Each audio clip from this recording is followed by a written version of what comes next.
Sir urine pregnancy test positive ಬಂದಿದೆ, but ನೀವು ನೋಡ್ರೆ ಅಲ್ಟ್ರಾಸೌಂಡ್ ಅಲ್ಲಿ ಕಾಣ್ತಾ ಇಲ್ಲ ಅಂತ ಹೇಳ್ತೀರಾ. ಮೆನ್ಸಸ್ ಮಿಸ್ ಆಗಿ ಸೆಕೆಂಡ್ ಥರ್ಡ್ ಡೇಗೆ ಬಂದ್ಬಿಟ್ರೆ ಅಫ್ಕೋರ್ಸ್ UPT ಪಾಸಿಟಿವ್ ಇರುತ್ತೆ, ಬಟ್ ಸ್ಕ್ಯಾನಿಂಗ್ ಅಲ್ಲಿ ನಮಗೆ ಅದು ಕಾಣೋಷ್ಟು ಸೈಜ್ಗೆ ಬೆಳೆದಿರಲ್ಲ. ಬಟ್ ಮೋಸ್ಟ್ ಕಾಮನ್ ಸೈಟ್ ಅಂತಂದ್ರೆ ಗರ್ಭಕೋಶದ ಅಕ್ಕಪಕ್ಕ, ಅಂದ್ರೆ ಫೆಲೋಪಿಯನ್ ಟ್ಯೂಬಲ್ ಪ್ರೆಗ್ನೆನ್ಸಿ ಅಂತ ಹೇಳ್ತೀವಿ, ಎಕ್ಟೋಪಿಕ್ ಪ್ರೆಗ್ನೆನ್ಸಿ. ಸೊ ಈ ಎಕ್ಟೋಪಿಕ್ ಪ್ರೆಗ್ನೆನ್ಸಿ ಆಗಿದ್ರು ಸಹ ನಮಗೆ ಗರ್ಭಕೋಶದಲ್ಲಿ ಪ್ರೆಗ್ನೆನ್ಸಿ ಕಾಣೋದಿಲ್ಲ.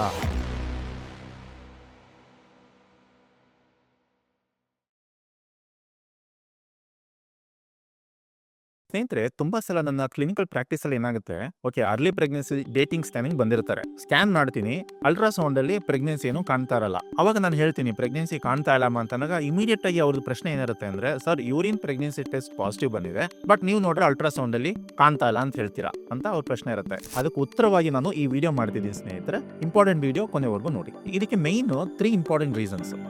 ಇನಿಷಿಯಲಿ ಏನಾಗುತ್ತೆ, ಫರ್ಟಿಲೈಸೇಷನ್ ನಾನು ನನ್ನ ಹಿಂದಿನ ತುಂಬಾ ವಿಡಿಯೋಸ್ ಅಲ್ಲಿ ಹೇಳಿದೀನಿ, ಫೆಲೋಪಿಯನ್ ಟ್ಯೂಬಲ್ ಆಗುತ್ತೆ. ಫರ್ಟಿಲೈಸೇಷನ್ ಆಗಿ ಇಂಪ್ಲಾಂಟೇಷನ್ ಎಂಡೋಮೆಟ್ರಿಯಂ ಆದ ತಕ್ಷಣ ಫೀಮೇಲ್ ಬಾಡಿಲಿ HCG ಅನ್ನೋ ಒಂದು ಕೆಮಿಕಲ್ ಲೆವೆಲ್ಸ್ ಜಾಸ್ತಿ ಆಗ್ತಾ ಹೋಗುತ್ತೆ. ಅದು ಜಾಸ್ತಿ ಆಗ್ತಾ ಹೋಗ್ತಾ ಇದ್ದಂಗೆ ನಮಗೆ ಯೂರಿನ್ ಪ್ರೆಗ್ನೆನ್ಸಿ ಟೆಸ್ಟ್ ಪಾಸಿಟಿವ್ ಬರೋದು. ಅಂದ್ರೆ ಬೇಸಿಕಲಿ ಮೆನ್ಸಸ್ ಮಿಸ್ ಆಗಿ ಫಸ್ಟ್ ಇಲ್ಲ ಸೆಕೆಂಡ್ ಡೇನೆ ಯೂರಿನ್ ಪ್ರೆಗ್ನೆನ್ಸಿ ಟೆಸ್ಟ್ ಪಾಸಿಟಿವ್ ಬರುತ್ತೆ. ಯಾಕಂದ್ರೆ fertilisation process 15th 16th day of menstrual cycle start ಆಗಿರುತ್ತೆ, ಆಯ್ತಾ.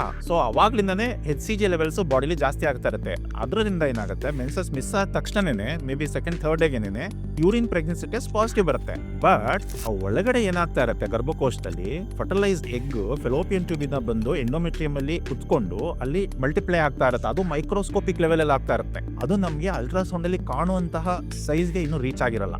ಅದ್ರಲ್ಲಿ ಏನಾಗುತ್ತೆ, ಮೆನ್ಸಸ್ ಮಿಸ್ ಆಗಿ ಸೆಕೆಂಡ್ ಥರ್ಡ್ ಡೇಗೆ ಬಂದ್ಬಿಟ್ರೆ ಅಫ್ಕೋರ್ಸ್ UPT ಪಾಸಿಟಿವ್ ಇರುತ್ತೆ, ಬಟ್ ಸ್ಕ್ಯಾನಿಂಗ್ ಅಲ್ಲಿ ನಮಗೆ ಅದು ಕಾಣೋಷ್ಟು ಸೈಜ್ಗೆ ಬೆಳೆದಿರಲ್ಲ. ಸೊ ನಂಬರ್ 1 ರೀಸನ್ ಅಂತಂದ್ರೆ ತುಂಬಾ ಅರ್ಲಿ ಬಂದ್ಬಿಟ್ಟಿರ್ತಾರೆ, ಆಗ ನಮಗೆ ಅಲ್ಟ್ರಾಸೌಂಡ್ ಅಲ್ಲಿ ಗೊತ್ತಾಗಲ್ಲ. ನಂಬರ್ 2 ರೀಸನ್, ಗರ್ಭಕೋಶ ಬಿಟ್ಟು ಹೊರಗಡೆ ಏನಾದ್ರು ಪ್ರೆಗ್ನೆನ್ಸಿ ಆಗಿದ್ರೆ ಅಂದ್ರೆ ಎಕ್ಟೋಪಿಕ್ ಪ್ರೆಗ್ನೆನ್ಸಿ.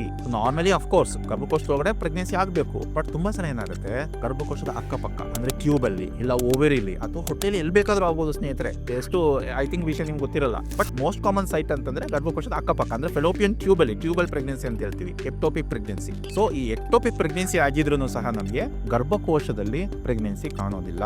ಅಫ್ಕೋರ್ಸ್ TVS ಎಲ್ಲ ಮಾಡಿ ಕೆಲವೊಂದು ಮೆಥಡ್ ಇದೆ, ಅದರಲ್ಲಿ ನಾವು ಎಕ್ಟೋಪಿಕ್ ಪ್ರೆಗ್ನೆನ್ಸಿನ ಐಡೆಂಟಿಫೈ ಮಾಡಬಹುದು. This is number 2 reason. Number 3 reason ಅಂತಂದ್ರೆ ಕೆಮಿಕಲ್ ಪ್ರೆಗ್ನೆನ್ಸಿ. ಅಂದ್ರೆ ಓಕೆ ಫರ್ಟಿಲೈಸೇಷನ್ ಆಗಿರುತ್ತೆ, ಬಂದು ಇಂಪ್ಲಾಂಟ್ ಆಗಿರುತ್ತೆ ಗರ್ಭಕೋಶದಲ್ಲಿ, ಬಟ್ ಒಂದು ಸ್ಟೇಜ್ಗೆ ಅದು ಸ್ಟಾಪ್ ಆಗ್ಬಿಡುತ್ತೆ, ಪ್ರೆಗ್ನೆನ್ಸಿ ಡೆವಲಪ್ ಆಗಲ್ಲ. ಸ್ಟಾಪ್ ಆಗಿ ನಾರ್ಮಲ್ ಮೆನ್ಸಸ್ ತರನೇ ಆಗಿ ಅದು ಫರ್ಟಿಲೈಸ್ಡ್ ಎಗ್ ಹೊರಗಡೆ ಹೊರಟೋಗುತ್ತೆ. ಅಂದ್ರೆ ಬೇಸಿಕಲಿ ಅಂದ್ರೆ ತುಂಬಾ ಸ್ಟಾರ್ಟಿಂಗ್ ಸ್ಟೇಜ್ ಅಲ್ಲೇ ಅಬಾರ್ಷನ್ ಅಥವಾ stoppage of pregnancy continuation. So ಇದನ್ನ ನಾವು ಕೆಮಿಕಲ್ ಪ್ರೆಗ್ನೆನ್ಸಿ ಅಂತೀವಿ. ಸೊ ಈ 3 ರೀಸನ್ಸ್ ಇಂದ ನಮಗೆ ಯೂರಿನ್ ಪ್ರೆಗ್ನೆನ್ಸಿ ಟೆಸ್ಟ್ ಪಾಸಿಟಿವ್ ಬಂದಿದ್ರು ಅಲ್ಟ್ರಾಸೌಂಡ್ ಅಲ್ಲಿ ಗರ್ಭಕೋಶದೊಳಗಡೆ ನಮಗೆ ಪ್ರೆಗ್ನೆನ್ಸಿ ಕಾಣೋದಿಲ್ಲ.